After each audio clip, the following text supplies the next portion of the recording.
ഏത് തീരുമാനപ്രകാരം ഇട്ടതാണെന്ന് ചോദിക്കാൻ നിങ്ങൾക്ക് അധികാരം ഇപ്പോഴും ഉണ്ടല്ലോ. ഇത് ഇലക്ഷൻ നിൽക്കുന്നില്ല, ഒന്നും ചെയ്യുന്നില്ല. അതായത് ഈ ഭരണഘടനാ ഭേദഗതി വരുത്തി നമ്മളെ ഗ്രാമസഭാ മെമ്പർമാരാക്കി നിയമപരമായ അധികാരം തന്ന് നമ്മൾ ഇപ്പോ ഇനി എന്ത് അധികാരമാണ് നിങ്ങൾക്ക് വേണ്ടതെന്നാണ് എനിക്ക് മനസ്സിലാകുന്നത്. ഇനി ജയിച്ചു വന്നു കഴിഞ്ഞാൽ ഈ സിസ്റ്റത്തിനകത്ത് വർക്ക് ചെയ്യാൻ ഒരുപാട് പരിമിതികളുണ്ട്. അപ്പൊ അതുകൊണ്ട് ഇപ്പൊ നമ്മള് പെൻഷൻ കൊടുത്താൽ ആരോട് ചോദിച്ചിട്ട് കൊടുത്തു? എന്റെ ഗ്രാമസഭയിലെ ഈ തീരുമാനം വന്നിട്ടില്ലല്ലോ എന്ന് പറയാനുള്ള അധികാരം ഇപ്പൊ നമുക്കുണ്ടല്ലോ. എന്തൊരു സംശയം പോലെ ഇല്ലേ? അത് ചോദിച്ചാൽ മതി എന്ന് ഞാൻ പറയുന്നത്. 2, എവിടെ വാട്ടർ ടാപ്പ് ഇട്ടാലും ആരോട് ചോദിച്ചിട്ടാണ്? ഈ ഗ്രാമസഭ തീരുമാനിക്കാത്ത സ്ഥിതിക്ക്, തീരുമാനിക്കാത്ത സ്ഥലത്ത് വാട്ടർ ടാപ്പ് സ്ഥാപിക്കാൻ ആരും പറഞ്ഞു മെമ്പറോട് ചോദിച്ചാൽ മെമ്പർ അവിടെ നിന്ന് നക്ഷത്രമുണ്ട്. ആ മെമ്പറെ കൂട്ടിമുടിക്കാനുള്ള അധികാരമുള്ള ആൾക്കാരാണ് നിങ്ങളിപ്പോ. മെമ്പറായ അധികാരം കുറയുന്നതാണ് ഞാൻ പറയുന്നത്. തിരിച്ചാ പറയുന്നത്. തിരിച്ചാ നോക്കൂ, നമ്മുടെ ഗ്രാമസഭാ യോഗത്തിന് നോട്ടീസ് തരുന്നുണ്ടല്ലോ നിങ്ങൾക്ക്, അല്ലേ? അറിയിപ്പ് വ്യാപകമായിട്ട് തരുന്നുണ്ടോ? മാത്രമല്ല, നിങ്ങളിത് പഞ്ചായത്ത് ആക്ടിലെ 3 വകുപ്പ് വായിച്ചാൽ മതി എന്ന് ഞാൻ പറഞ്ഞല്ലോ. 3 ആ പുസ്തകത്തിൽ ഞാൻ പറയുന്നുണ്ട്. ഗ്രാമസഭാ യോഗത്തിന് ഗ്രാമപഞ്ചായത്തല്ലേ? ഏത് പഞ്ചായത്ത്? മുനിസിപ്പാലിറ്റിയാണ്. ഗ്രാമപഞ്ചായത്തുകാരുണ്ട്. ഏതാ? ആലങ്ങാട്. ആലങ്ങാട് ഗ്രാമപഞ്ചായത്തിന്റെ ഗ്രാമസഭ. അവിടെ ആലങ്ങാട് ബ്ലോക്ക് പഞ്ചായത്ത് മെമ്പറെയും ആലങ്ങാടിലെ MLA-യും ക്ഷണിക്കണം എന്ന് പുസ്തകത്തിൽ എഴുതി വെച്ചത് നിങ്ങൾ ആരെങ്കിലും വായിച്ചു? നിങ്ങൾ അവിടെ ആലങ്ങാട് എഴുന്നേറ്റ് നിന്നിട്ട് നമ്മുടെ MLA കേരള പഞ്ചായത്ത് രാജ് നിയമത്തിലെ 3-ാം വകുപ്പ് അനുശാസിക്കുന്ന പ്രകാരം MLA-യെ അറിയിച്ചോ എന്ന് ചോദിക്കുമ്പോഴായിരിക്കും അവിടെ ഇരിക്കുന്ന ആളുകൾ, മെമ്പറും ഉദ്യോഗസ്ഥനും ജീവിതത്തിൽ ആദ്യമായി ഈ പുസ്തകത്തിൽ ഇങ്ങനെ സാധനമുണ്ടെന്ന് അറിയുന്നത്. 94 വന്ന നിയമമല്ലേ ഇത്? നിങ്ങൾ അറിഞ്ഞില്ലല്ലോ. നിങ്ങൾ എവിടെയാണ് ഇത്രയും കാലം? 94 വന്ന പുസ്തകമല്ലേ ഇത്? ഇത് 2025 ചോദിച്ചോ? 2, ഒരുപാട് വിവരാവകാശ പ്രവർത്തകരുണ്ട്. പരാതി പോകാൻ നിങ്ങൾക്ക് ഓംബുഡ്സ്മാൻ ഉണ്ട്. ഞാൻ ഓംബുഡ്സ്മാന്റെ പുസ്തകം അവിടെ വെച്ചിട്ടുണ്ട്. ഓംബുഡ്സ്മാനിൽ പരാതി കൊടുക്കുന്ന മുഴുവൻ വിവരങ്ങളുള്ള ഒരു ചെറിയ പുസ്തകം. ഈ പഞ്ചായത്ത് ആക്ട് എന്ന് പറഞ്ഞാൽ ഇത്രയും വലിയ തടിച്ച പുസ്തകമാണ്. മുനിസിപ്പാലിറ്റി ആക്ട് 575 വകുപ്പാണ്. അത് കണ്ടാൽ നിങ്ങൾക്ക് പേടിയ തകർന്നു. അതൊന്നും വായിക്കാൻ പറയാനുള്ള ഒരു 3 തവണ ഒരു MLA വാർഡ് സഭയിലേക്ക് ക്ഷണിച്ചു, അതേ വന്നില്ല. നമ്മള് ഇവിടെ ഗ്രാമസഭയുടെ പ്രശ്നം എന്താണെന്ന് വെച്ചാൽ 3 മാസത്തിലൊരിക്കലെങ്കിലും ഗ്രാമസഭ ചേർന്നുകൊണ്ടേയിരിക്കണം. നേരത്തെ ചോദിച്ചൊരു ചോദ്യമില്ല. ഒരു ഗ്രാമസഭ കഴിഞ്ഞു. ആ ഗ്രാമസഭയിൽ 10% ആളുകൾ അടുത്ത ഒരു വിഷയം, ഒരുപാട് പട്ടിശല്യം, ഭയങ്കര പട്ടിശല്യം, അത് ചർച്ച ചെയ്യാൻ വേണ്ടി ഒരു ഗ്രാമസഭ വിളിക്കണം എന്ന് പറഞ്ഞ് 10% ആളുകൾ കൊടുത്താൽ, അപേക്ഷ കൊടുത്താൽ 15 ദിവസത്തിനകം ഗ്രാമസഭ വിളിക്കണം. ഇത് അറിഞ്ഞാലേ നിങ്ങൾക്ക് പ്രയോഗിക്കാൻ പറ്റുള്ളൂ. പിന്നെ ഇത് 3 മാസം കഴിഞ്ഞു, പിന്നൊരു 3 മാസം കഴിഞ്ഞു. അയോഗ്യത വരില്ലേ? നേരത്തെ രാജേഷ് പറഞ്ഞില്ലേ, അത് സ്ഥാനാർത്ഥികളുടെ യോഗ്യതയും അയോഗ്യതയും. മെമ്പർ ആയതിനു ശേഷമുള്ള അയോഗ്യത വരും. 3 മാസം ഗ്രാമസഭ ചേർന്നില്ല. ഒരു 3 മാസം കഴിഞ്ഞ് 6 മാസമായി. 6 മാസം ചേർന്നില്ല.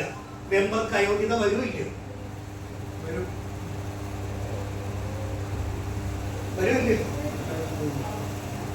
അപ്പോൾ ഈ ഇത്തരത്തിലെ ടോക്കാണ് പോകാൻ ആവശ്യം. ഒരു ധാരണ ഉണ്ടാക്കി പിരിയണം. വരില്ല. എന്തുകൊണ്ടാണ് അപ്പൊ നമ്മൾ പഞ്ചായത്ത് രാജിലെ മെമ്പറുടെ അയോഗ്യത പറയുന്ന 91 എന്ന് പറഞ്ഞ വകുപ്പുണ്ടെന്ന് നോക്കണം. 91 എന്താ പറയുന്നത്? 3 മാസത്തിലൊരിക്കൽ ഒരിക്കലെങ്കിലും, നിങ്ങൾ ആലോചിച്ചോ, ആ വാക്ക് ശ്രദ്ധിച്ചോ, 3 മാസത്തിലൊരിക്കലെങ്കിലും എന്ന് പറഞ്ഞാൽ 368 ദിവസവും ഗ്രാമസഭ ചേരാം. മനസ്സിലായോ? നമ്മളെന്താ പഠിച്ചിരിക്കുന്നത്? 3 മാസത്തിലൊരിക്കൽ. അപ്പോ ഡിവൈഡഡ് ബൈ 4, 4 ഗ്രാമസഭ. ഇതാരും പറഞ്ഞു. ഈ ഹിമാലയൻ മണ്ടത്തരം നമ്മൾ പഠിച്ചു വെച്ചേക്കല്ലേ. ഞാൻ നേരത്തെ പറഞ്ഞില്ലേ, ലോക്സഭ, രാജ്യസഭ, സംസ്ഥാന നിയമസഭ, പഞ്ചായത്തിൽ ഗ്രാമസഭ. അതാണ് ബ്യൂട്ടി. അവിടെയാണ് ഭരണം നടക്കുന്നത്. നമ്മൾ പറയുന്നതേ ചെയ്യാവൂ. നിങ്ങൾ വായിച്ചാൽ അറിയാം.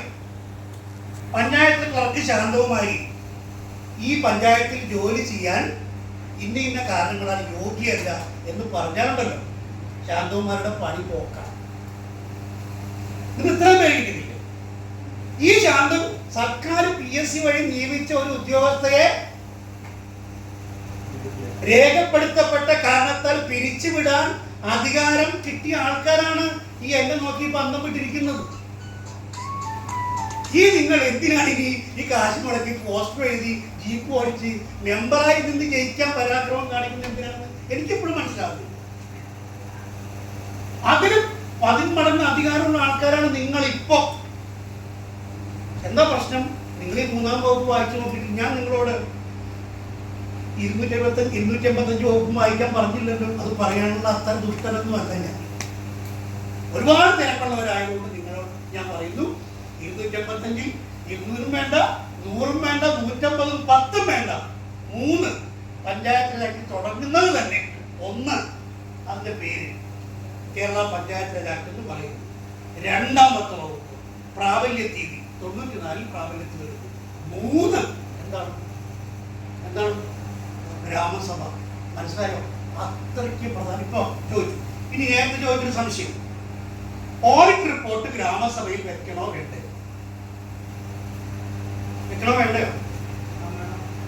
വേണം എന്ന് പറയുന്ന വകുപ്പ് നിങ്ങൾ പഠിച്ചിട്ട് അത് ഗ്രാമസഭയിൽ ചോദിക്കണം. എന്ത് ചോദിച്ചാൽ പോരാ? സെക്രട്ടറി അല്ലെങ്കിൽ മെമ്പറെ ഓഡിറ്റ് റിപ്പോർട്ട് വെക്കണ്ടേ എന്ന് ചോദിച്ചാൽ ആരും മൈൻഡ് ചെയ്യില്ല. അവിടെ ഒരു കൺവീനർ ഉണ്ടാക്കി. രസം എന്താണെന്ന് വെച്ചാലേ, ജോൺ സാറിന് അറിയാം, നമ്മുടെ പഞ്ചായത്തിലായ നിയമത്തിലെ ശരിക്കും പറഞ്ഞാൽ ഗ്രാമസഭയിൽ അധ്യക്ഷം വഹിക്കേണ്ടത് ആരാണ്? ഇത്രയും കൊല്ലം നമ്മൾ 94 വന്ന പുസ്തകമാണ്. നമ്മൾ ഇത്രയും കൊല്ലം വർക്ക് ചെയ്തല്ലോ. ഇനി നിങ്ങൾ മത്സരിക്കാൻ പോകുന്നുണ്ട്.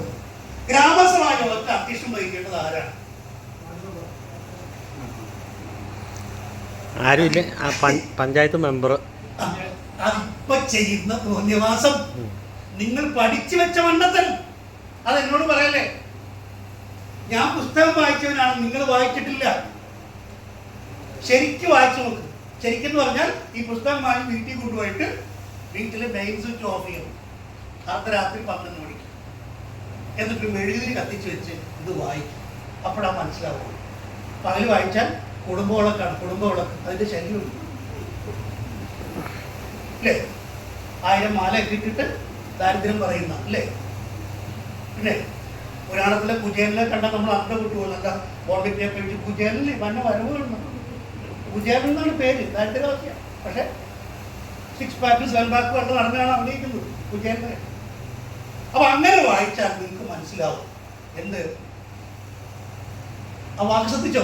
ഞാൻ പുസ്തകത്തിൽ എഴുതിയിട്ടുണ്ട്, നോക്കിട്ട് തന്നെ വിളിക്കണം.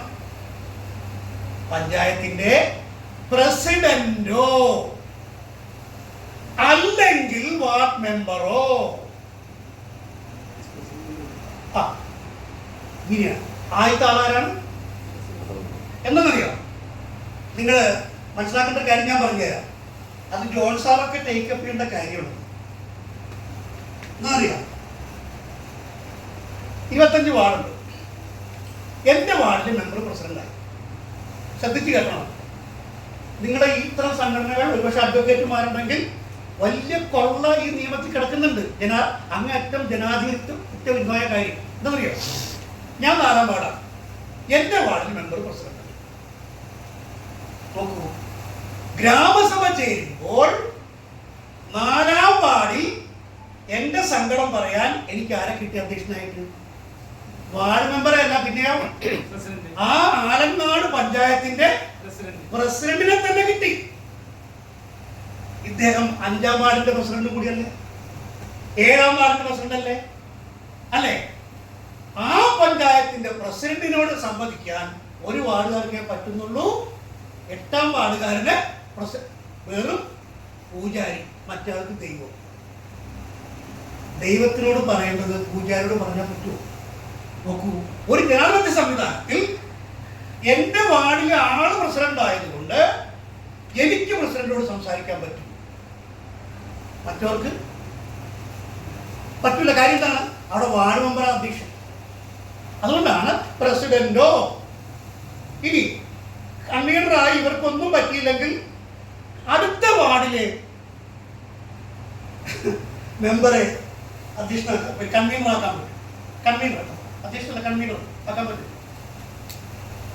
അയാൾ ഐസിയുലാണ്, വാർഡ് മെമ്പർ ഐസിയുലാണ്. നമ്മളും അല്ലേ, അടുത്ത വീട്ടിലെ ആള് ചത്ത് ചെയ്യുമ്പോഴാണ് നമ്മൾ ചെല്ലുന്നത്. ലാസ്റ്റ് ഓവർ ICU എന്ന് പറയും. ICU എന്ന് വെച്ചാൽ കണ്ടവളാണ്, ഒരു തവണ പറയേണ്ടി വരുമോ? അപ്പൊ അങ്ങനെ വന്നാൽ എന്ത് ചെയ്യും? അങ്ങനെ വന്നാൽ തൊട്ടടുത്ത വാർഡിലെ മെമ്പറെ കൺവീനറായി നിയോഗിക്കാമോ ഇല്ലയോ? എന്ത് തോന്നുന്നു? വായിച്ച് പഠിക്കണമെന്ന് തോന്നുന്നില്ലേ? ഇല്ലേ? ഇത് പുസ്തകത്തിൽ പറയുന്നുണ്ട്, അങ്ങനെ പറയണം. സെക്രട്ടറി പറയുന്നു, അയ്യോ നമുക്ക് രാസോ കൂടാൻ പറ്റില്ല, കാരണം മെമ്പർ ഹോസ്പിറ്റലിലാണ്. ഓ ആ ശരി, നിങ്ങൾ പോന്നു കഴിഞ്ഞു. അപ്പൊ നിങ്ങൾ എന്ത് ചെയ്യണം? സെക്രട്ടറി ഇടുക, ഇവിടെ ഈ പുസ്തകം വായി. സെക്രട്ടറി ജീവിതത്തിൽ പുസ്തകം വായിച്ചിട്ടില്ലല്ലേ? ഞാനും എൻ്റെ കുടുംബവും ഈ പഞ്ചായത്തിലെ കുടുംബങ്ങൾ മുഴുവൻ നൽകുന്ന നീതി കൊണ്ട് ശമ്പളം വാങ്ങിക്കുന്ന ആളല്ലേ സെക്രട്ടറി? നിങ്ങൾ സ്റ്റേറ്റ് ഗവൺമെന്റ് പോലെ അങ്ങനെയല്ല, ഇവിടെ അങ്ങനെയല്ല. പഞ്ചായത്തിൽ അടയ്ക്കുന്ന ടാക്സിന് നികുതി കൊണ്ട് പഞ്ചായത്ത് ഫണ്ടിൽ നിന്നാണ് ശമ്പളം. ആ ശമ്പളം മേടിക്കുന്ന നിങ്ങൾ ഈ പുസ്തകം വായിച്ച് ഞങ്ങളുടെ സങ്കടം പരിഹരിച്ചു തരുന്ന ആളുകൾ ഇതിൽ പറയുന്നില്ല. പുസ്തകം വായിച്ചിട്ടില്ലേ? ഇതിൽ പറയുന്നുണ്ടല്ലോ, അടുത്ത വാർഡിലെ മെമ്പറെ കൺവീനറാക്കാന്ന് പറയുന്നുണ്ടല്ലോ, അത് വായിച്ചിട്ടില്ലല്ലേ എന്ന് പറയലാണ് നമ്മുടെ ട്രെയിനിങ്ങിന്റെ ഗുണം. നമ്മൾ എത്ര ട്രെയിനിങ് നടത്തിയിട്ടും ഈ ഇന്റർഫിയറൻസ്, ഇടപെടൽ ശേഷി വർദ്ധിക്കുന്നില്ലെങ്കിൽ ട്രെയിനിങ് ഒക്കെ കൊണ്ടൊരു കാര്യമില്ല. അപ്പൊ ഒരുപാട് പരിശീലനം ജനകീയ ആസ്പത്രി ഉണ്ടായിട്ടുണ്ട് പണ്ട്. പരിശീലനം, ഒരു പരിശീലനം എന്താണെന്നറിയോ? പണ്ട് എല്ലാ പ്രോജക്റ്റിലും പരിശീലനമാണ്. ഒരു പരിശീലനം തന്നെ. ഈ പരിശീലനത്തിന് സുഖം എന്താണെന്ന് വെച്ചാല് പിന്നെ ഫുഡിന്റെ എണ്ണം കൊടുത്താൽ മതി. 600 പേര് ഫുഡ് കഴിച്ചു, ആകെ വന്നത് 100 പേരാണ്. വൗച്ചർ 600 പേര്. നല്ല സുഖമാണ് പ്രോജക്റ്റ് ചെലവാണ്. ഒരു പ്രോജക്റ്റിന്റെ പേര് കേട്ടിട്ട് നമ്മൾ അന്തം വിട്ടുപോയി. എന്താണെന്ന് വെച്ചാൽ കോഴിക്ക് മുട്ടയിടാൻ പരിശീലനം, ട്രെയിനിങ്, സുഖം പരിപാടിയാണ്. അപ്പൊ ഇങ്ങനെ അപ്പൊ ഈ സംശയങ്ങളിൽ ഒന്ന് അതാണ്. പിന്നെ ഗ്രാമസഭയുടെ കാര്യം ഞാൻ പറഞ്ഞു. എന്താ വെച്ചാല് 3 മാസത്തിലൊരിക്കലെങ്കിലും ചേരുന്നതിൽ തുടർച്ചയായി 3 തവണ വീഴ്ച വരുത്തിയാൽ അയോഗ്യത വരുന്നതാണ്. ക്ലിയർ ആയി? അപ്പോ 6 മാസം കഴിഞ്ഞാൽ വിളിക്കലി അയോഗ്യത ഇല്ല.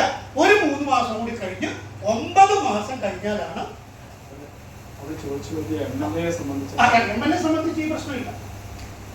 അതായത് ഇവിടെ ഈ പിന്നെ അയോഗ്യത വരുന്നത് പഞ്ചായത്ത് മെമ്പർക്കാണ്, MLA-ക്കല്ല. അദ്ദേഹം നിരന്തരമായി പങ്കെടുത്തില്ലെങ്കിൽ അപ്പൊ നമ്മൾ എന്ത് ചെയ്യുന്നറിയോ? നമ്മൾ കേരളത്തിന്റെ ചരിത്രത്തിൽ ഇന്ന് വരെ ഒന്നാമത്തെ കാര്യം എന്നറിയോ, നമ്മുടെ വിവരാവകാശ പ്രവർത്തകരുടെ കയ്യില് ഈ വിവരം ഇല്ലല്ലോ. നമ്മളെന്താ ചോദിക്കുന്നത്? പഞ്ചായത്ത് ആക്ടിലെ 3-ാം വകുപ്പിലെ 2-ാം വകുപ്പ് പ്രകാരം ബ്ലോക്ക് മെമ്പറെയും MLA-യും ക്ഷണിച്ച ക്ഷണക്കത്തിന്റെ പകർപ്പ്, അതാണ് ചോദിക്കുന്നത്. അപ്പൊ ഉത്തരം എന്ന് പറയും, ഇല്ല എന്ന് പറയും. അപ്പൊ നമ്മള് നിയമസഭ ഉണ്ടാക്കിയ നിയമം ലംഘിച്ചു എന്ന കാര്യം നിയമസഭയുടെ അധിപനായ സ്പീക്കറുടെ കയ്യിലേക്ക് ഈ കത്ത് കൊടുത്തു. അന്ന് അധ്യക്ഷനായ ജനാധിപത്യത്തിന്റെ ശ്രീകോവിലാണ് 140 പേരും കൂടി ഉണ്ടാക്കിയ പഞ്ചായത്തിലായ നിയമം. അതിന് തുല്യവില നമ്മുടെ പാർട്ടിക്കാരും കാണിക്കുന്നില്ല ബഹുമാനപ്പെട്ട സ്പീക്കറെ എന്നൊരു കത്ത് കേരളത്തിന്റെ ചരിത്രത്തിൽ ഇന്ന് വരെ നിങ്ങൾ കൊടുത്തു. അവസരം ഇല്ലാതിട്ടാണോ? 1900 അവസരം കിട്ടൂല. സാർ ഞാൻ പറഞ്ഞറിയാം, ഈ വരി നിങ്ങൾ വായിച്ചിട്ടില്ലല്ലോ. ഇപ്പോഴും നിങ്ങൾക്ക് എന്തോ വിശ്വാസക്കുറവുള്ളത് ഞാൻ നുണ പറയുന്നത് പോലെയാണ്. ബ്ലോക്ക് പഞ്ചായത്ത് മെമ്പറെ ക്ഷണിക്കണം. പിന്നെ വേറൊരു കാര്യമുള്ള ചിലപ്പോൾ MLAക്കും ബ്ലോക്ക് മെമ്പർക്കും ഒരു കാര്യം പറയാൻ പറ്റും ന്യായമായിട്ട്. കാരണം മറ്റ് ചില ഔദ്യോഗിക തിരക്കുള്ളതിനാൽ എനിക്കിതിൽ പങ്കെടുക്കാൻ കത്തായാലും മതി. അത് വരുമല്ലോ. ഗ്രാമസഭയുടെ നടപടിക്രമങ്ങൾ മനസ്സിലാക്കാനുള്ള എഫേർട്ട് ഞാൻ പറഞ്ഞത് ആ മനുഷ്യൻ നമ്മുടെ അനിയന്മാരായ രാഷ്ട്രീയക്കാരെ ചേട്ടന്മാരാണല്ലോ നിയമസഭയിൽ ഇരിക്കുന്നത്. ആ ചേട്ടന്മാരുണ്ടാക്കിയ നിയമമാണല്ലോ ഇത്. അതുകൊണ്ട് ചേട്ടാ ചേച്ചി നിങ്ങൾ കുറെ നിയമം ഉണ്ടാക്കിയിട്ട് ആരും അനുസരിക്കുന്നില്ലപ്പ എന്നൊരു കത്ത് സ്പീക്കർ കൊടുത്താൽ അത് മാധ്യമങ്ങളിൽ വരൂലേ? അങ്ങനെ ചെയ്യാനാണ് പറയുന്നത്. ഈ 275 വകുപ്പും അങ്ങനെ നിങ്ങൾ ലൈവാക്കിയെടുക്ക്. ആളുടെ അന്തം വിട്ടു പോകും. ഞാൻ നേരത്തെ എത്ര കാലം നിങ്ങൾ പറഞ്ഞു വാട്ടർ ടാപ്പ് പറ്റില്ല. ഈ ഇരിക്കുന്ന നമ്മൾ പറയാത്ത ആൾക്ക് ടാപ്പ് ഇടാൻ പറ്റില്ല. നമ്മൾ പറയാത്ത ആൾക്ക് വിധോപരീക്ഷ കൊടുക്കാൻ പറ്റില്ല. അത്രയ്ക്ക് സ്ട്രോങ് ആണ്. അങ്ങനെയുള്ള കാര്യങ്ങൾ എഴുതി വെച്ചിട്ട് അത് പ്രായോഗികമാക്കിയില്ലെങ്കിൽ നേരത്തെ പറഞ്ഞില്ലേ, അത് 3 മാസത്തേക്ക് 2 തവണ വീഴ്ച വയ്ക്കാൻ കഴിഞ്ഞു. അത് 3 തവണയാക്കി ജനാധിപത്യം ശക്തിപ്പെടുത്തി. അങ്ങനെ അതുകൊണ്ട് 9 മാസം, നേരത്തെ 6 മാസം കഴിഞ്ഞാൽ അയോഗ്യത വരുമായിരുന്നു. ഇപ്പോൾ 9 മാസം കഴിഞ്ഞാലേ അയോഗ്യത വരുള്ളൂ. അങ്ങനെയാണ് ഗ്രാമസഭയുടെ ദുർബലമാക്കിയെന്നും വേണമെങ്കിൽ പറയാം. ഇനി നമുക്ക് ജോൺ സാറിന് കഴിഞ്ഞിട്ടുണ്ടെങ്കിൽ നമുക്ക് സംസാരിക്കാം.